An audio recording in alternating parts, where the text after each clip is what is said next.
Welcome to the Debunking Economics podcast with Professor Steve Keen. I'm Phil Dobbie, and this week, well, the desire to curb migration. Is migration good or bad for an economy? And if it needs to be controlled, just how do you do that? And would the world be a better or worse place if we all just stayed where we are? Oh, and Merry Christmas as well. It's the Debunking Economics podcast. Well, migration is causing, and I suggest it's always caused, unrest in countries. Part of it is good old-fashioned xenophobia, because they're not like us, are they? Foreigners. Part of it is economic. In each case, the arguments tend to be heated and disproportionate. To a large extent, it prompted Brexit, which, of course, is pulling British society apart and, doing wonders for the democratic process, pulling that apart as well. But just as some countries want to cut migration, others say they need it. Canada, for example, wants to solve their aging population problem and to fill the skills gap, and they reckon most of the new migrants they want will simply be filling vacant jobs. They're looking for about 1 million or so migrants per year. Their net migration at the moment is about 6 people per 1,000. In the UK, it's about 2.5. They want more migrants. We want to get rid of migrants. So why this big difference in attitudes, Steve? There's a range of issues behind it. I mean, my feeling about migration was very strongly influenced by a wonderful article by a woman called Marie. I just remember her name. It's such a remarkable, beautiful name, Marie de la Provence. And she wrote an article in the 1973 She sounds foreign. Pardon? Sounds foreign, yeah. I wouldn't trust that article. Yeah. There you go. She's a Macquarie University academic back in Sydney, Australia. I don't know if she's around these days. But she analysed the attitudes of Australian migrants to new waves of migration, right from, pretty much the first wave of migration, which, of course, the locals didn't like. That you could just shoot them back then, which they literally did. On landing, Captain Cook, I think at least 4 Aboriginals died on the day Captain Cook. It's not tolerated. It's not tolerated anymore. We hasten to add. It's not tolerated anymore. We hasten to add for anybody who's not been to Australia. It happened. So either 2 or 4 were shot by Cook's boarding party. But after you had the first wave of convicts in, and then the convicts being freed and so on, and then you started getting an actual migration program to move to Australia. She found that the resistance, the attitude to migration varied with the trade cycle. So when there's a boom going on, nobody complained about migrants because there were tons of people already working, and you actually knew you needed extra labour around. So it went the opposite way to the trade cycle. During booms, there was very little upset. During slumps, there was a large amount of upset. And the trend was the group. Have a guess which group was most resistant to new migration? Well, I would have thought it'd be the low-skilled workers, because they'd be the ones, particularly in deprived parts of the country, where migrants would often go to those areas. To some extent, but it's actually the previous wave of migrants were the greatest resistance to the next wave of migrants. Yeah. But they were probably the low-skilled workers in those deprived areas of the country where the new migrants were arriving at as well. Yeah. And so and therefore the people who felt most threatened were the ones in the jobs that the Australian residents didn't particularly want. Yeah. They filled them, and then bang, there's a slump coming on, and they've got more migrants saying up. No thanks. So the xenophobia issue, which is still there. We generally think in xenophobia in terms of a dominant race I hate using the word race, but anyway, dominant race in a country, or dominant national characteristics. Bugger it, I'll use race. No, the dominant race being anti the other colour coming in. It tended to be one bunch of migrants of a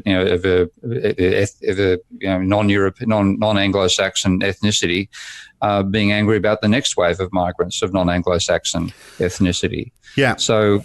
And in Australia, it's been in waves, hasn't it? So in Australia, there was some animosity towards £10 POMs, and then there was more animosity towards British migrants when some of those British migrants, shock horror, turned out being black. And my God, they're black and they're English. How did that happen? And then of course, it all switched towards resistance to Greeks and Southern Europeans. Yeah, I experienced a lot of this when I was a kid at school, because my best mates were the Greeks, the Lebanese. I had plenty of Anglo mates as well, but I had lots of friends who were Greek, Lebanese, Sri Lankan, and there was very distinct racism from the other Anglos, not all of them again, because my friends weren't racist towards my Italian and my Aussie mates. There were also friends of my Italian, Greek, and Lebanese mates, and Sri Lankan. But there's definitely an undercore of racism. But that was broken down by the school system, and I find this something which one reason I'm a critic of private schools and the extent to which we've broken up the school system is that you now get different ethnic groups and different religious groups going to different schools. Or back when I was going to school, it was just a case of either the Catholic schools or the public schools. And public schools in Australia means publicly paid schools, not public as it meant in the UK. Yeah. And in my school, at least, what the teachers would do is they would sit together, the leaders of particular factions inside the class, and 90% of the time they'd become mates.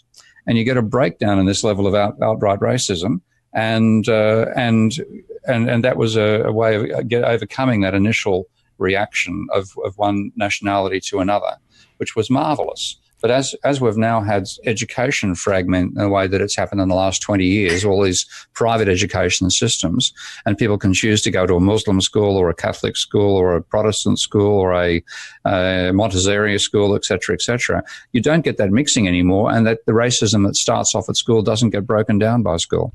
So it's partially that racism thing, but as you say, very often it's the migrants themselves who are complaining about the next wave of migrants, and that's because they see them as taking the jobs away that they came to take over. And often it's the unskilled, the low-skilled workers in deprived parts of the countries that move there because the housing is cheaper very often, and they're worried that somebody's going to come and take their job and push wages down even further. And as you say, in good times, that's not a problem because there's more than enough jobs. It's the problem is the migration and the waves of the economy, isn't it? And the factions behind it as well. I mean, if you think about migration back in, I was born in Australia in 1953, so I was at school by 57, 58, and so across that period of time, the main wave of migration that was coming out were people who were refugees from what was left of Europe after the Second World War. Of course, that mainly occurred 45 to 60. But that was the pressure. So you had countries like Australia that were much lower population than now, like a population of about 8 million rather than 25 million, wanting to populate, wanting a workforce and bringing them over for those reasons. And there was a positive attitude in all the same sense to the extra people turning up because you with the booming economies we had between 45 and 73, then there was always the boom pressure that meant you wanted new workers coming in, and the old workers weren't worried about them losing their jobs because the unemployment was so low. People might not believe this, but back in 1973, the unemployment rate in Australia was 1.5%. Wow. Yeah. So we think it's low, and we're at the point of full employment now, and nowhere near that. But look, the arguments. 5 and 6. Yeah, exactly. Where do we draw the line then on migration? Because the arguments for migration, they're compelling, but they're also short term, aren't they? So they boost the working age population. But I mean, that would mean if you're going to keep on boosting the working age population, you've got to, because as migrants get older, you need to take more younger migrants to replace them. So that's a vicious cycle. They contribute more in taxes than they receive in benefits, is often in other words, they're net contributors to the economy. But you'd hope everyone is, non-migrants as well. We'd hope we'd all be contributing, as much as we're receiving anyway, certainly. So while we're of working age. Hey, watch out, you're getting you're falling into the loan-level funds. No. Okay, no, what I was going to say is while we're of working age, we need to counter the people who can't work and the people who are old. But I'll give you that one. Yeah. Okay. And then better, and then they're better educated than the population as a whole. But I mean, that's because often they're younger than the population as a whole, and younger people tend to be better educated. So that all sounds great. But if you follow all of that logic, then you'd say, well, yes, we need to keep on having more and more migrants. Where do you draw the line? The issue, but then you start writing little issues of population growth, the population pressure on the planet. And what's actually driving migration these days. And a large part of this now is getting caught up in the climate catastrophe we're approaching, because a lot of the migrants have been driven up by two factors. One is climate breakdown in places like Syria, Yeah, which led to a lot of the immigration from Syria and Africa as well. And the second is the West's stupid interventions in the Middle East, which have actually caused so many people to want to leave because they're being shot at by both sides. It's been bad politics at one extreme, but also the impact on the climate. That's really what's driving the migration from those countries now. So it's no longer a case of them being driven away or leaving a devastated area after a war. They're being driven away by wars that often the West has created, and by climate damage that we've also done far more to create than those countries have done. And then what you get is people turning up in economies which are now stagnant because of the last 30 or 40 years of financialization have destroyed the productivity of the economy. And so that angst is extreme. And I don't like the fact that that's why people are leaving. I can understand people leaving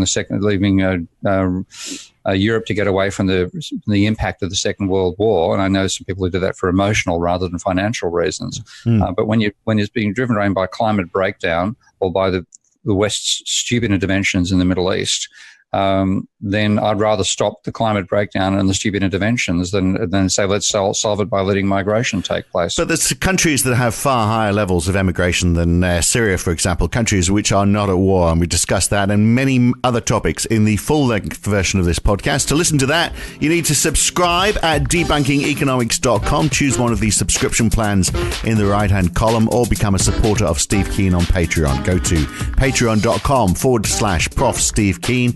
If you choose to pledge $10 or more support each month to Steve's work, then you get access to this and all the other podcasts in the series as well. I'm Phil Dobbie. Merry Christmas. We'll see you again for another one very soon. Thanks for listening.